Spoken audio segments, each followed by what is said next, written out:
Здравствуйте, уважаемые зрители! Сегодня мы проводим очередное обсуждение в Центре политико-правовых исследований. Тему мы обозначили «Таяние ледников Кыргызстана. Причины, последствия и пути их решения». Информационным поводом к сегодняшнему обсуждению стала публикация на нашем сайте Центр KG статьи Эмиля Шукурова и Азамата Темиркулова. Для нас хорошо известны, как и наши авторы. Эмиля Байке мы знаем как эколога, главу экологического движения «Оленне», который уже на протяжении многих лет ведет свою деятельность. Азамата Темиркулова мы больше знаем как политолога, но это не случайно. То, что, Азамат, вы тоже стали соавтором статьи, потому что мы сами просто видим, как вопросы экологии, климатологии, они неизбежно превращаются в политические вопросы. И поэтому, когда политологи, эксперты иных направлений подключаются к этой теме, это здорово, потому что эту проблему нужно решать комплексно, сообща, и только тогда у нас будет какая-то надежда на то, что мы эту проблему решим. Для начала я хотел бы сказать очевидную истину. Все разговоры об изменении климата, о глобальном потеплении, о грядущих экологических катастрофах за эти годы уже успели стать некой страшилкой, на которую мы уже практически в своей повседневной бытовой жизни перестаем обращать внимание, а если говорим об этой проблеме, то только под впечатлением очередного какого-нибудь голливудского блокбастера, где как раз-таки и описываются возможные апокалиптические сценарии глобального потепления. Хотя, если быть критически, даже слегка критически настроенным, каждый из нас, в общем-то, вправе сказать, и, наверное, будет абсолютно прав, если скажет, что мы все на себе ощущаем изменение этого климата. И Кыргызстан, как часть глобального мира, тоже вплотную сталкивается с этим фактором, потому что у нас как раз-таки есть наши ледники, которые выполняют очень большую регулирующую роль. Эти ледники исчезают. Если в моей памяти какие-то цифры сохранились не точно, то Эмиль Байке обязательно поправит со статистикой. Я помню, когда в последний раз писал сам об этой теме, у меня отложилось в памяти следующие цифры.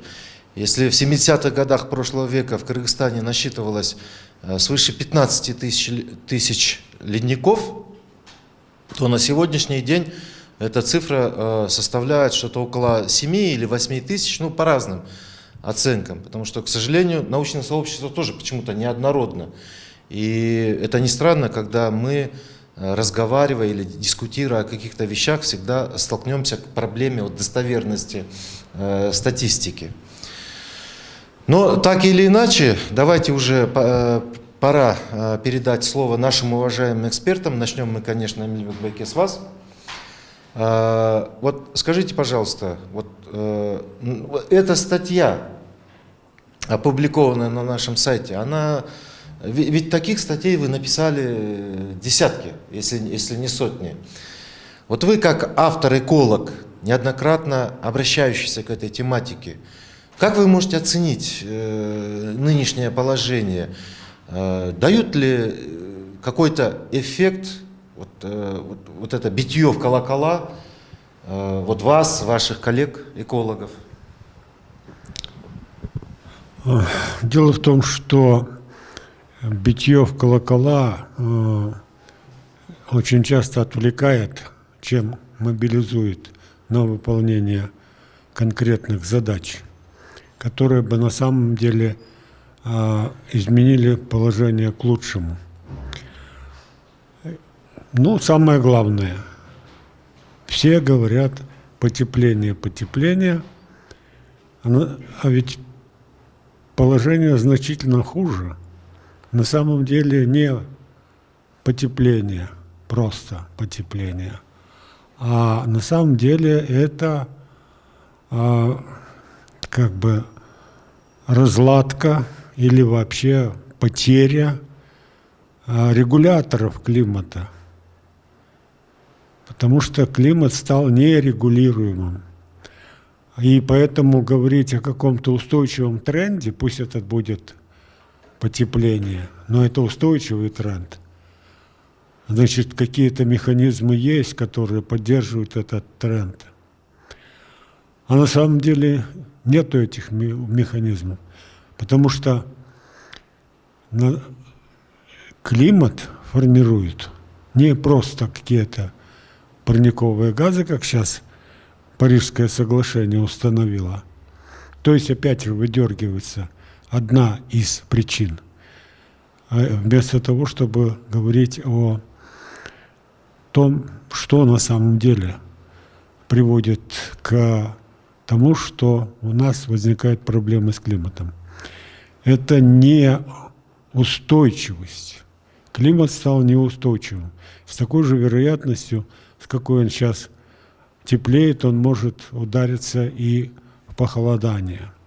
То есть идет хаотическое колебание климата в разных направлениях. И уже часть научного сообщества предупреждает, что за вот этим периодом потепления наступит неизбежный период похолодания, что мы, в принципе, уже на пороге ближайшего ледникового периода. И когда мы имеем один какой-то устойчивый тренд, потепление, потепление, потепление, значит, мы можем готовиться к нему и что-то придумывать, как бы, если не избежать, если неизбежно, но хоть как приспособиться. Но если потепление настолько же вероятно, как и похолодание, то есть это сегодня потепление, завтра похолодание, то как приспособиться одновременно к двум разным векторам? Это вообще-то практически невыполнимая задача. Это раз. Во-первых, вот это, опять же, вот, очень хорошо, когда к решению экологических проблем подключаются, ну, кроме там профессиональных экологов, еще и подключаются там политики, может быть, значит, экономисты и так далее. Но тут тоже надо, это очень хорошо, без всякого сомнения, но тут тоже нужно понимать, что, подключаясь к экологическим проблемам, ни политики, ни экономисты не начинают мыслить именно экологическими категориями. Они мыслят теми же своими категориями. Ну, политик там, например, ему нужно вот такую страшилку. И они, значит, эту страшилку вовсю эксплуатируют.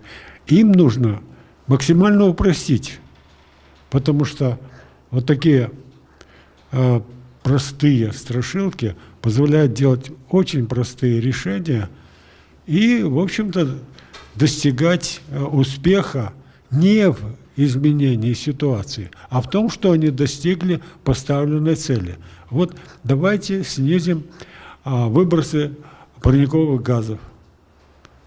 Все, во многих странах, развитых странах, эта тенденция пошла. Давайте вот заменим на, так сказать, ветряки там и прочие, так сказать, источники энергетики альтернативные, которые не дают вот этих вот негативных последствий. Да, это тоже надо делать. Обязательно надо переходить от ископаемого горючего к альтернативной энергетике. Это очень нужно и необходимо. Но это не полное решение проблемы. Потому что на самом деле, если климат разрегулировался, если потеряли мы на данный момент регуляторные механизмы, то нужно восстанавливать именно регуляторные механизмы этого климатического процесса. А регуляторным механизмом является биосфера, неразрушенная биосфера, то есть которая состоит из неразрушенных естественных экосистем. Потому что земной климат создан земной биосферой. То есть климат этот создан жизнью. И если мы разрушаем биосферу, разрушаем экосистемы, то никакие вот эти временные успехи по снижению выбросов парникового газа, трали-вали и так далее нас не спасут. Вот поэтому нужно подходить к этим проблемам комплекса. И с этой точки зрения надо действительно, подключаясь с политическими, так сказать, средствами решения этих задач, с экономическими, обязательно они должны быть включены в этот процесс. Без них это невозможно. Но они должны в первую очередь ставить задачу делать это все комплексно. И конечной целью у них, у всех должна стать задача восстановления механизмов формирования климата. Вот это, при этом, эта задача, ну как, нельзя сказать, что она какая-то слишком уж заумная, и что ее там решать могут только суперпрофессионалы и все прочее. Эта задача может ставиться этими профессионалами, но выполняться вообще всеми. Для выполнения этой задачи не нужно никаких таких особых суперзнаний. Ну вот примерно, да, вот мы, значит, для того, чтобы в Кыргызстане был такой природный компонент устойчивости, устойчивого, так сказать, климата, устойчивых условий природных, мы вот предлагаем в первую очередь восстановить в Кыргызстане леса. А леса – самый мощный фактор формирования земного климата.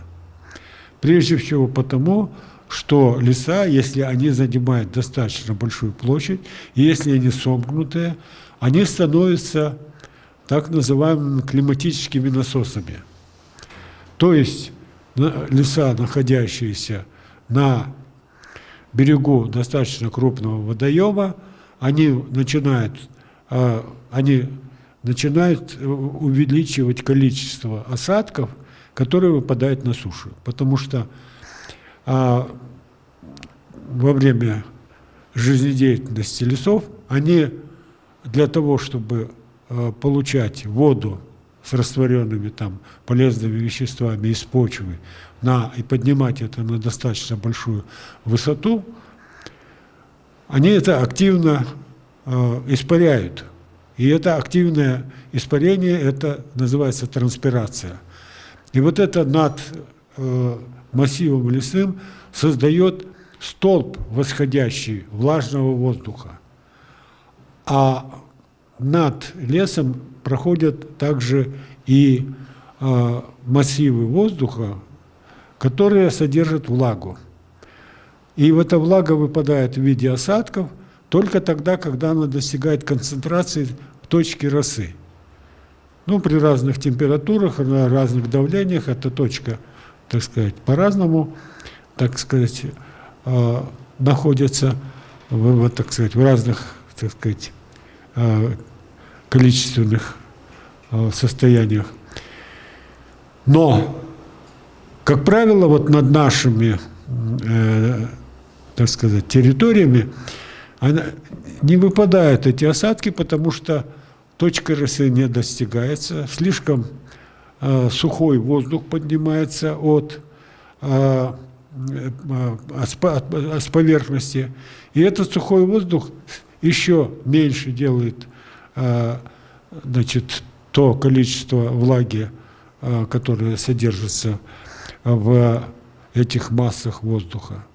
И тогда это все уходит далеко, и вот для нас большое благо, что у нас есть как бы большой такой экран, большая стена, через которую вот эти массы воздуха проходят, и они поднимаются выше, соответственно, у них становится холоднее эти массы, и точка росы у них уже ниже становится, и они там выпадают. И вот снежники и ледники как раз это то, что заставляет выпадать осадки из этих масс воздуха. А на нижнем уровне вот это могли бы делать леса. Вот они бы, так сказать, провоцировали выпадение этих осадков. И действительно, большие массивы леса провоцируют эти осадки, и этих осадков выпадает в среднем на сам лес и на прилегающие участки суши на 40% больше, чем на безлесную территорию.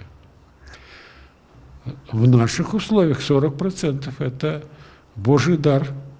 Это вот, и этот Божий дар мы можем получать постоянно, регулярно, только уже за счет того, что у нас будут большие массивы лесов.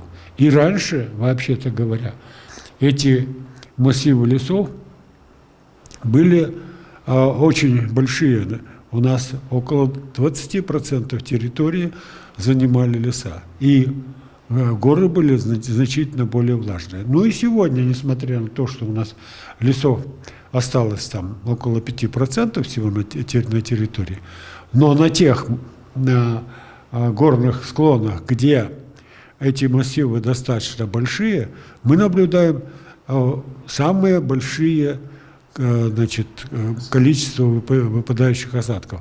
Ну, например, в среднем там на горах выпадает где-то до 400 миллиметров, значит, осадков.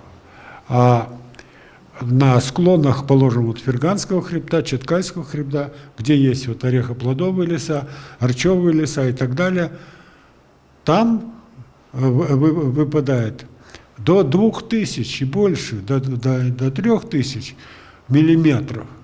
Это просто вот один из результатов того, что леса там провоцируют эти осадки в большом количестве. Сейчас эти леса стали выреживаться, местами пропали, и, соответственно, снижается и количество осадков. Мы можем вернуть эту благодать, если мы вернем леса в ту зону, где они естественно растут. Их там не поливать не нужно, ничего особенного ухаживать, их просто надо охранять, сберегать, чтобы их не вырубали, чтобы там не выпасали скот, чтобы там не устраивали пожаров и так далее. Вот и все. Леса сами будут восстанавливаться, будут занимать вот эти большие площади, только создайте им условия. Спасибо большое за этот очень такой яркий, красноречивый пример человеческого фактора, да, по нейтрализации каких-то таких проявлений изменения климата, пусть даже локального, да, с учетом вообще, ну, спорности теории глобального потепления. Азамат, в этой связи вопрос вам хотелось бы задать как политологу, да, и скажите, пожалуйста, вот по вашему ощущению или, может быть, на вашем опыте, как вы можете оценить вообще нынешнее настроение, состояние там, государственного аппарата, политической элиты, если вообще до них доходит эта информация, вот что нужно предпринимать в этой ситуации, если доходит, зреют ли в недрах государственных органов какие-то конкретные решения, изыскиваются ли средства бюджетные для выполнения всех этих программ по выращиванию лесов. Да? Ну и вообще, не только это, но вообще все в целом. Во-первых, если мы посмотрим на самые важные, наверное, для экологии планеты, самое важное событие 2015 года, это подписание Парижской конвенции, климатической конвенции, да, то Кыргызстан подписал эту конвенцию в 2016 году, президент поставил свою роспись, то есть мы полностью уже поддерживаем эту инициативу. И Кыргызстан, подписав эту конвенцию, теперь имеет полное право подать заявку в Зеленый климатический фонд на получение гранта.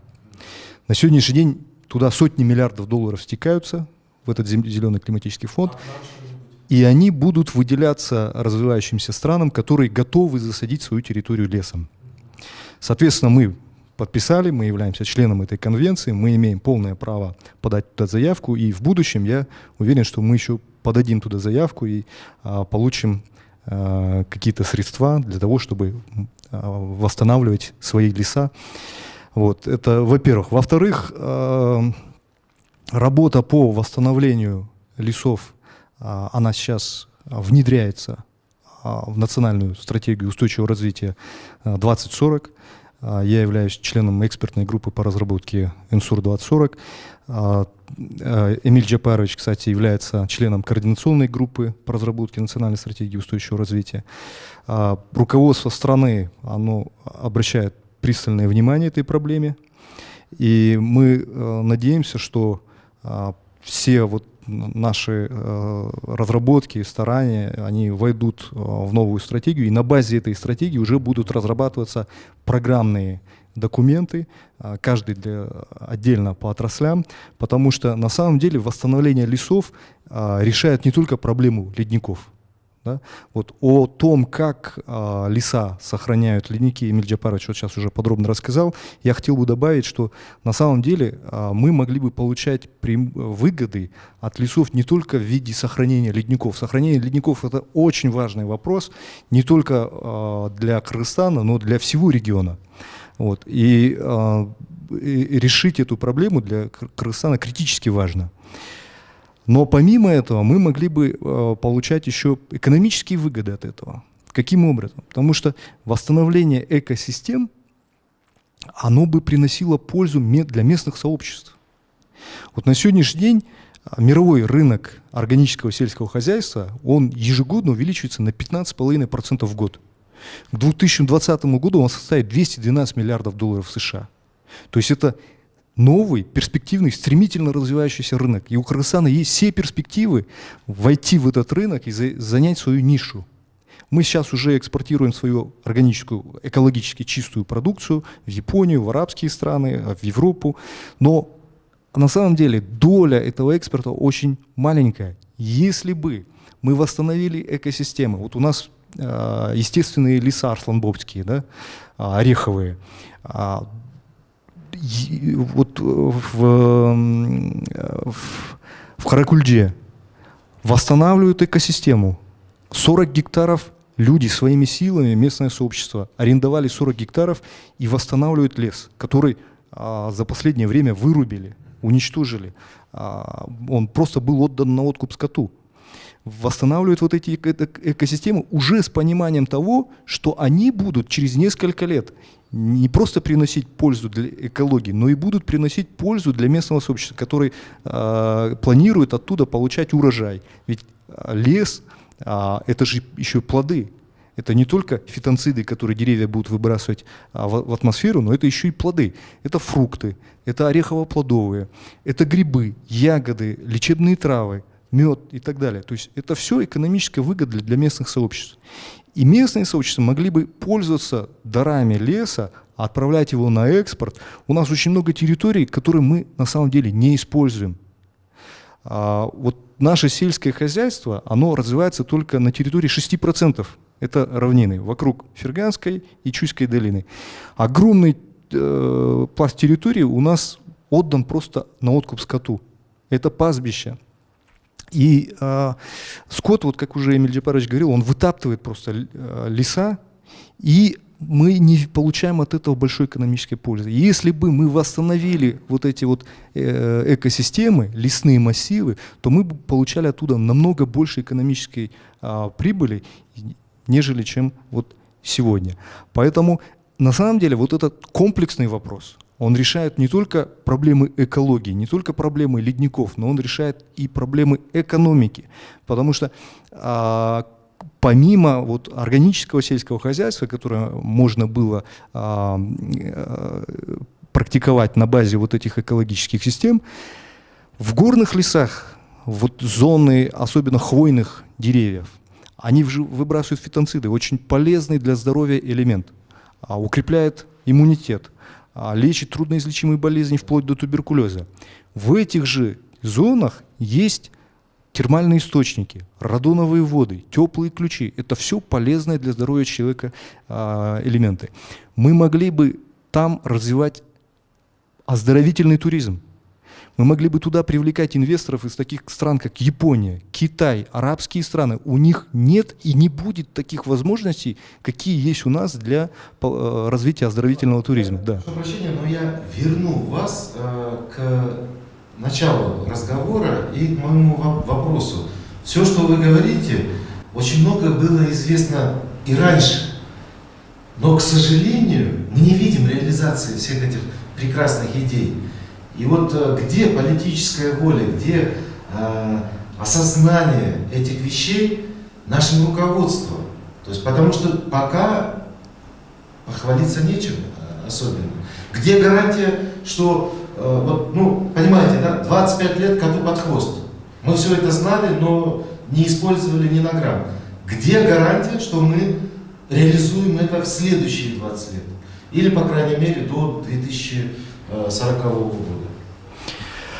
Ну, я думаю, учитывая тот факт, что сейчас в стратегию вот эти вещи, о которых мы сейчас говорим, они внедряются активно, идет очень такая мощная работа с организациями, которые работают по органическому сельскому хозяйству, а таких аймаков у нас сейчас становится все больше и больше. Идет активная работа с ассоциациями лесопользователей, то есть они дают свои предложения, мы это все собираем, это все будет включено в национальную стратегию устойчивого развития 2040. Я надеюсь, что следующее руководство страны обязательно прислушается к вот тем предложениям, которые будут в ИНСУР, и я думаю, что это все будет реализовываться. Но на самом деле, конечно, государство это все должно продвигать, но это может делать и простое население, это может делать и бизнес. Это могут делать и местные сообщества. Не обязательно сидеть и ждать, когда государство выделит средства, когда государство огородит лес, чтобы он восстановился. Местные сообщества должны сами этим заниматься.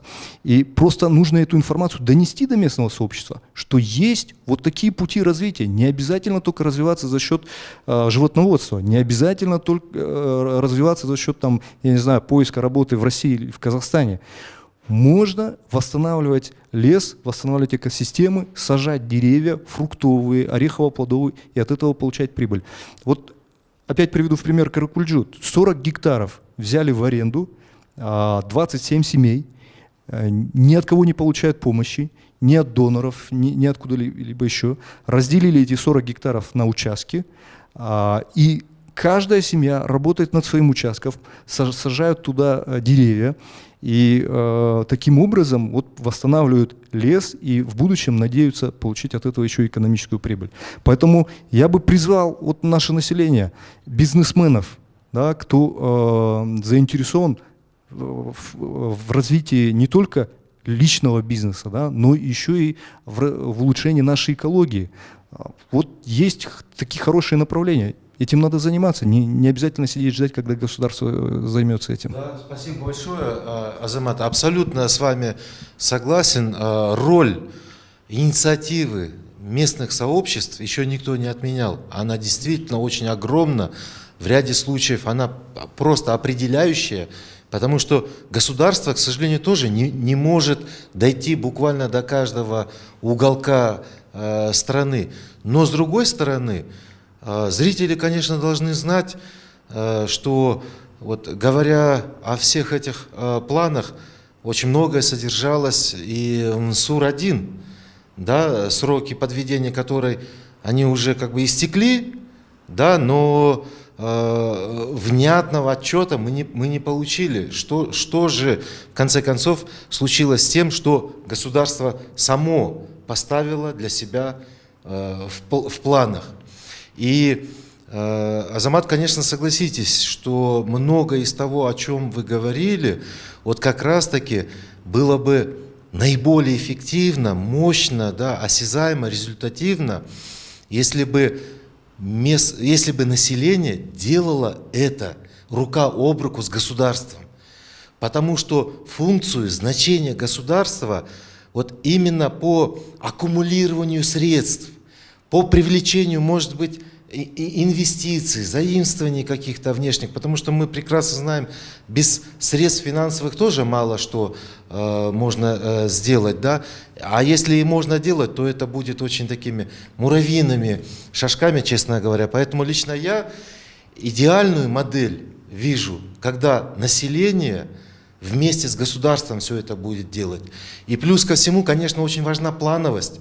Вы привели хороший пример по Каракульже. Я обеими руками за вот такую инициативность местных жителей. Но мы говорим о тех программах, где Кыргызстан, в общем-то, скажем так, ну, не сам один, а он вместе с мировым сообществом все эти вещи делает. Да? То есть, опять-таки, должна быть какая-то плановость.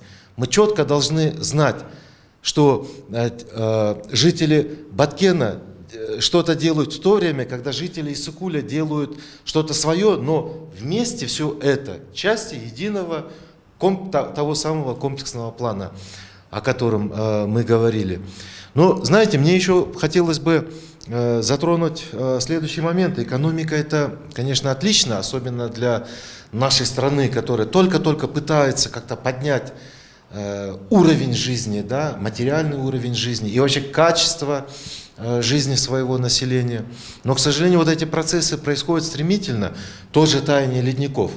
Да, таяние ледников — это значит сокращение количества там стока наших рек, которые вообще формируют там чуть ли не весь центральноазиатский речной бассейн.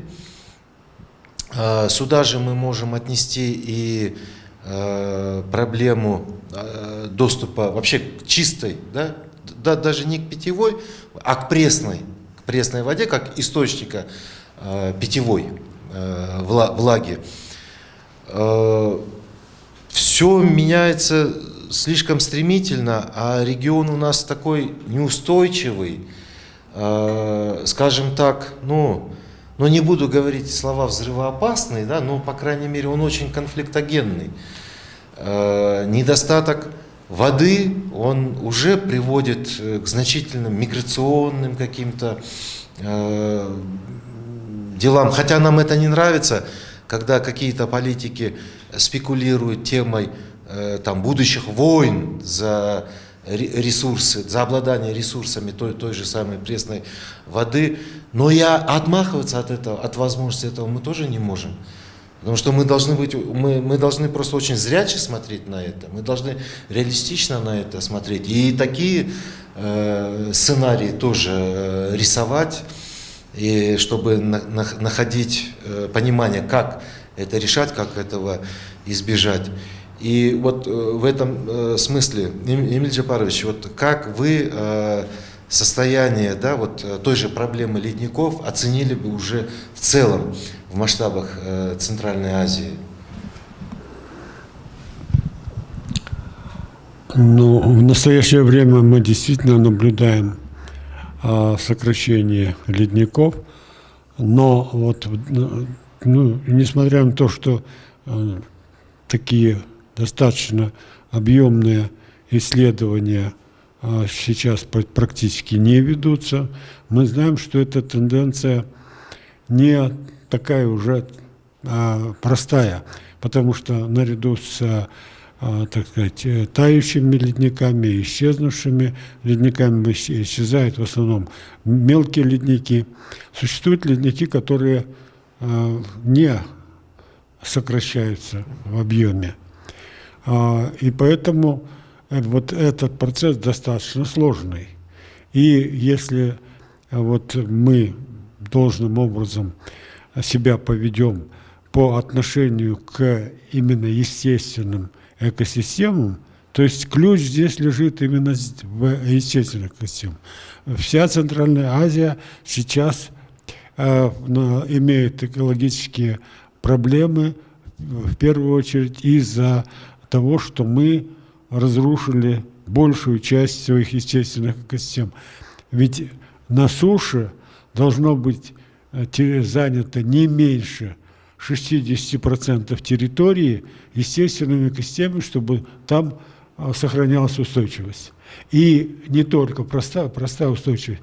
Там, чтобы сохранялась и возможность получать достаточный урожай для растущего населения.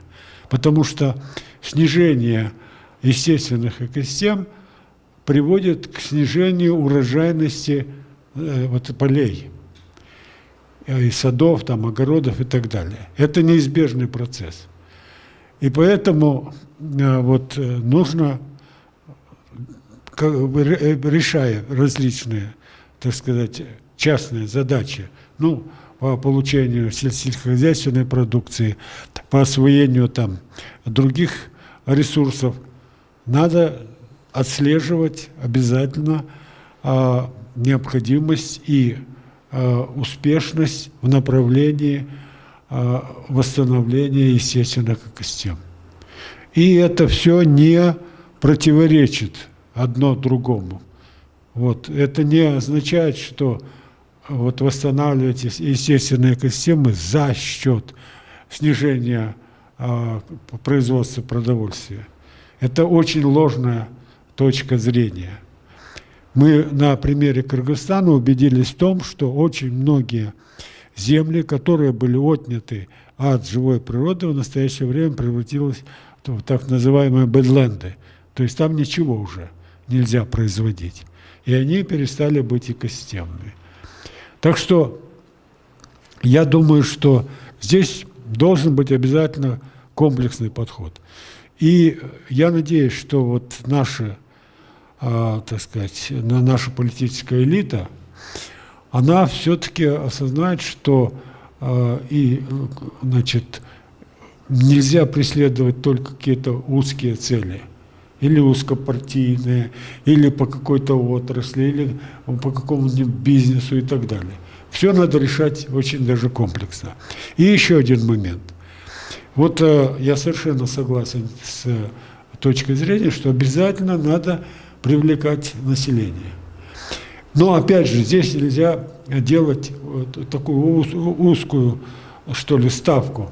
Говорить, что включайтесь так сказать, в климатические программы, в такие и сякие программы, экологические и все прочее по производству того-то и того-то. Нет. Я полагаю, что экологическая культура, нормальная, устойчивая и та, которая действительно будет обладать устойчивым положительным эффектом, она может стоять только на плечах развития общей культуры всего населения. Надо развивать культуру. Культура делает человека человеком. Без культуры, только, так сказать, развивая потребление, человек скатывается в обезьяноподобное существо, которому нужно развлечение, и вообще он плевать хотел, какую цену приходится платить за это все. Поэтому я думаю, что это тоже, это должно быть такой комплексный подход. И у нас замечательная кочевническая культура. На протяжении сотен лет мы могли жить в полной гармонии с природой. Мы сохранили ее до перехода к оседлости практически в первозданном виде. И я думаю, что эти традиции должны быть включены. Нужно использовать и традиции других народов. Кыргызстан полиэтническая страна, и этим тоже надо пользоваться, потому что у разных народов есть свои подходы, свое умение обращаться должным образом с природой и получать наиболее такой ценный продукт от нее и так далее. То есть это такая комплексная задача, и поэтому решать вот только узкими такими методами просто неправильно. Вот мы должны стать таким гармонично развивающимся обществом. Частью нашей гармонии будет гармония с природой. И тогда у нас вопросы будут решаться, так сказать, более полно и разнообразно. Эмиль Джапарович, очень вовремя вы коснулись этого разговора относительно вообще культуры отношения человека, да, к природе и взаимодействию с ней. Действительно, наш мир соткан, да, из одних парадоксов. И вот если верить опять-таки той статистике, которую мы имеем, вот один из крупнейших производителей напитков Coca-Cola в год продает 100 миллиардов литров своей продукции, да, различной, вот, сладкой, газированной. А для того, чтобы произвести 100 миллиардов литров Кока-Колы, расходуется 200 миллиардов литров чистой воды. Вот и спрашивается, да, если это все, до чего додумалось человечество, невольно вот начинаешь думать действительно об актуальности, злободневности вот того самого экологического мышления, о котором вы сейчас говорили. В этом плане, Азамат, вот следующий вопрос, и тоже, да, который проистекает вот из той темы, которую мы затронули. Вы очень хорошо проговорили о том, как прописывается в МСУР-2 стратегия 2040. Вот есть ли уже какие-то примерные, вот конкретные оценки ожидаемой эффективности, да, вот буквально по всему, по человеческой занятости, да, там, как это отразится, там, я не знаю, там, на продолжительности жизни, на других качественных параметрах, вот, и если хотите, там, на доходах населения, да, то есть вы же, я так понял, когда разработаете эту стратегию, то есть начнете ее пропагандировать, да, и, скажем так, агитировать население за то, чтобы там от каких-то традиционных видов, там, того же сельского хозяйства перейти вот к новым, да, который несет с собой вот активное восстановление лесной растительности на территории нашей страны. Ну, во-первых, я хотел бы сказать, что национальная стратегия устойчивого развития 2040, вот, та работа, которая над ней ведется, она не ограничивается той темой, о которой мы сейчас говорим с Эмилем Джапаровичем. Да? Там есть другие направления, по которым также работают люди, поэтому она будет такая комплексная, разносторонняя. Вот. И одним из направлений будет как раз вот та тема, о которой мы сейчас беседуем. Есть ли вот по этой теме какие-то, вот как вы сказали, расчеты? Да, приблизительные расчеты есть. Я сейчас озвучить это все не смогу, да, потому что просто даже по памяти трудно это восстановить, но тем не менее движение органическое сельского хозяйства, оно существует в Кыргызстане с 2011 года. Да, то есть оно в 2011 зародилось, в 2013 официально оформилось, и с тех пор в этом направлении идет работа. Также разрабатывались стратегии, разрабатывались программы, просчитывались все цифры, да, если, допустим, вот, сообщество перейдет на органику, какую пользу экономическую они от этого получат и так далее. Все эти материалы мы используем. Мы ведем тесную работу с движением органического сельского хозяйства. Поэтому, конечно, без каких-то расчетов, без практических каких-то результатов, а практические результаты уже есть. Это все не теория, это все уже на практике опробованные вещи. Их просто нужно в более массовом порядке развивать, да, чтобы это не было узкие какие-то группы аймаков, которые будут развивать органическое сельское хозяйство. А у нас, я говорю, такие массивы горных территорий, которые экономические выгоды не приносят, и экологической пользы от них тоже никакой нету. Да? Если мы их будем использовать, если мы горы будем засаживать вот такими многолетними растениями, то это будет только польза всем, и экологии, и местным сообществам. Поэтому мы должны эту возможность использовать. На практике уже ее используют многие сообщества. Просто нужно это расширить, эту практику, и постараться полностью, вот, как бы максимально, да, использовать вот такую возможность. Потому что это на самом деле это большое преимущество Кыргызстана. Вот в 21 веке богатая страна – это будет не страна, у которой есть нефть, газ или у которой есть какие-то заводы и фабрики. В 21 веке богатая страна – это страна, у которой есть чистая природа, чистая вода, чистый воздух, чистая экология. Вот богатая страна. И Кыргызстан как раз-таки является этой страной. Индустриальный век нас обошел стороной, и это наше счастье, что нам посчастливилось сохранить нашу природу в чистом виде, да, что индустриальный век не разрушил нашу экологию, что у нас есть прекрасные горы, чистая вода, чистый воздух и так далее. И мы должны это богатство правильно оценить и правильно использовать. И именно тогда мы станем развивающейся, богатой страной. И я уверен, что у Кыргызстана именно такое будущее и будет. У нас просто нету другого пути. Мы должны развиваться по этому пути. Я уверен, что так оно и будет. Ну, Азамат, я еще раз хочу сказать, да, мне нравится ваш энтузиазм и нравится ваш оптимизм.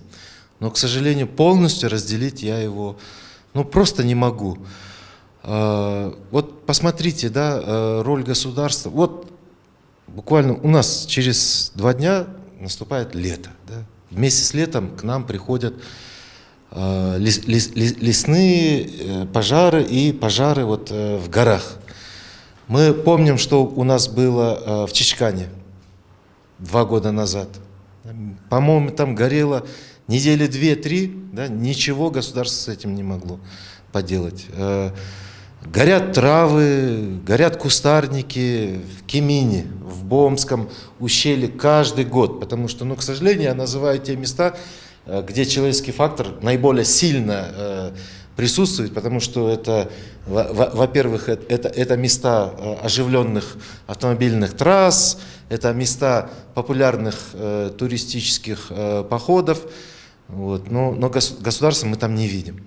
Я не вижу государства у нас в Бишкеке, да, тоже сокращение зеленых насаждений у нас начало отмечаться уже с конца 90-х годов. Да, одно только заражение там каким-то вредителем надвое сократило количество деревьев на бульваре Эркиндик. Мало этого, под влиянием, опять-таки, и при негативном вовлечении государства засушиваются огромные части парков. Тот же пример парка Ататюрка. Да? Вырубаются целые скверы, аллеи, уступают места торговым центрам, элитным домам.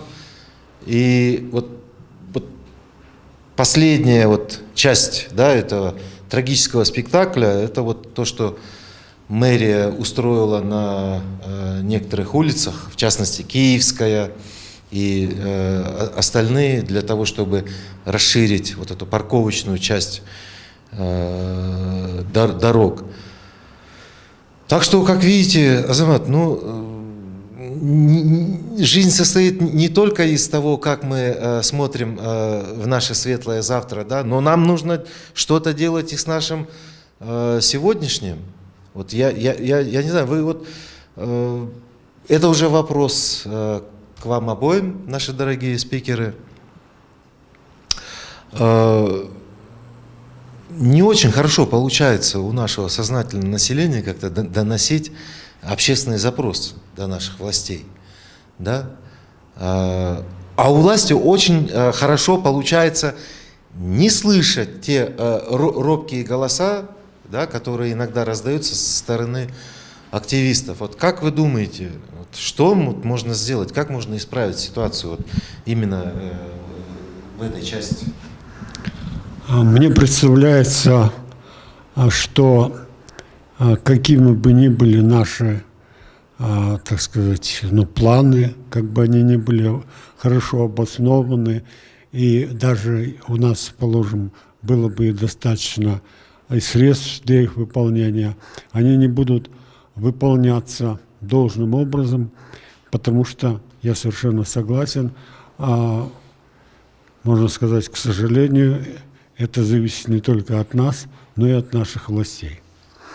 И мы, я опять же согласен, сталкиваемся с тем обстоятельством, что далеко не всегда во власти люди достаточно ответственные. Но я думаю, что это одна из таких, не ошибок или вообще один из недостатков управления. На самом деле вот нет обратной связи для, так сказать, тех, которые во власти отвечают за те или иные, так сказать, направления деятельности. Потому что вот эта обратная связь, она обязательно должна быть в контуре управления. И она должна быть достаточно разнообразна, начиная от того, что там должна быть поставлена задача, и должны быть на всех этапах выполнения этой задачи определенные индикаторы, которые показывают, делается или не делается, правильно делается или неправильно делается. И если неправильно, то кроме коррекции этого управления должна быть и определенная санкция по поводу тех, кто организует это выполнение.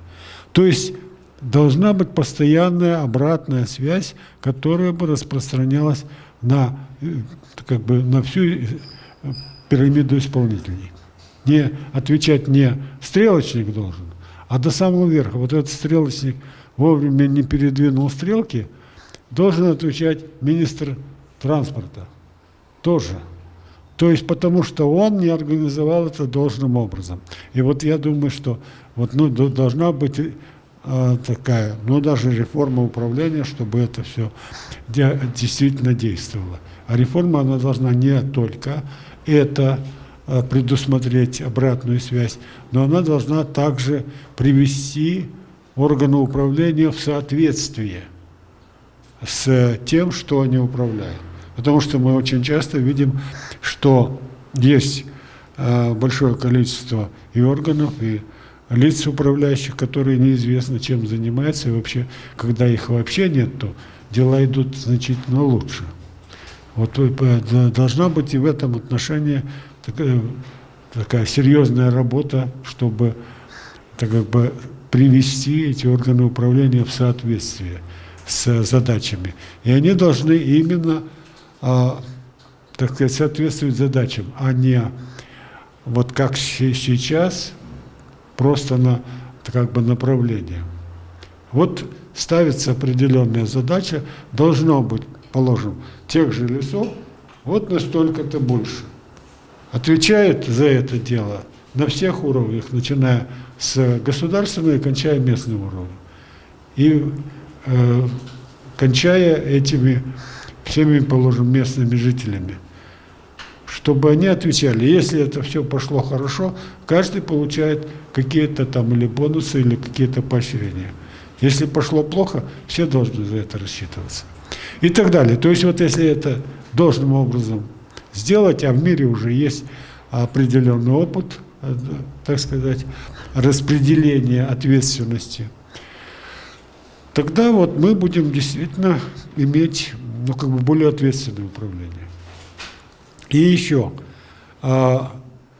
нужно все-таки ставить задачи. Вот мы говорим о стратегии. Стратегия — это, конечно, хорошо, все замечательно. Там тоже, кроме целей, стоят и определенные задачи. Но на местах должны быть конкретные задачи с конкретными там сроками исполнения, чтобы до каждого конечного результата можно было дотянуться рукой и увидеть, что получается, не получается. Вот я думаю, что вот если так будет выстроено наше все, мы не будем заморачиваться, говорить, вот через 20 лет все будет хорошо, а сейчас потерпите. Нет, каждый раз должно быть что-то к лучшему. Вот. Потому что мы уже, ну действительно, 25 лет, четверть века уже терпели.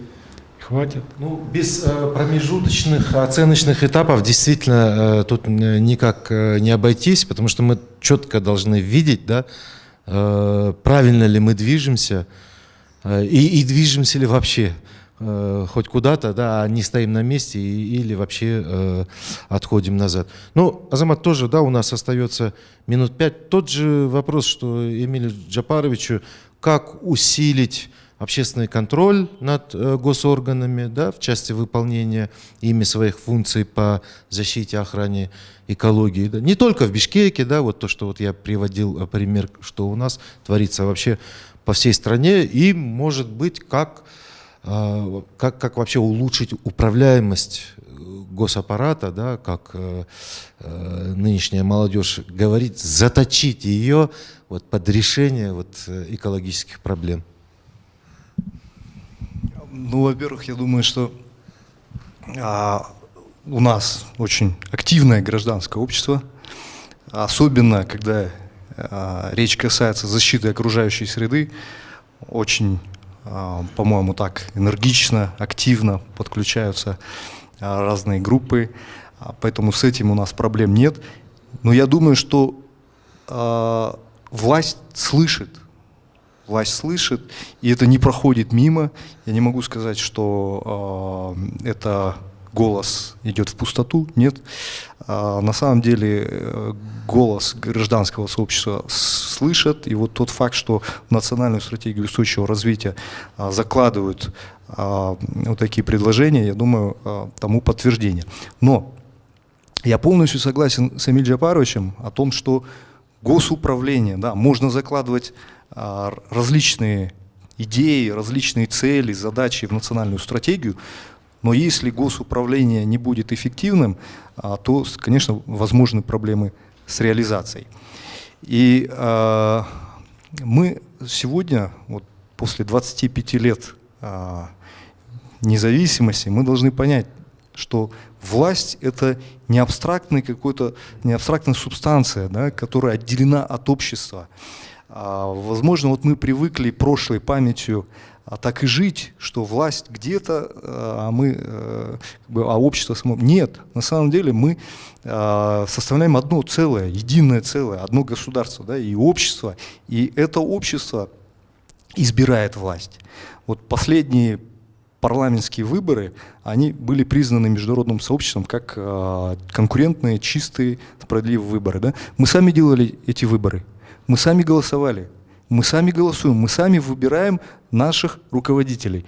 Поэтому я думаю, что здесь не надо так отстраненно говорить, вот власть, на самом деле мы сами, общество, мы сами их выбираем, и мы сами теперь должны брать на себя эту ответственность по выбору.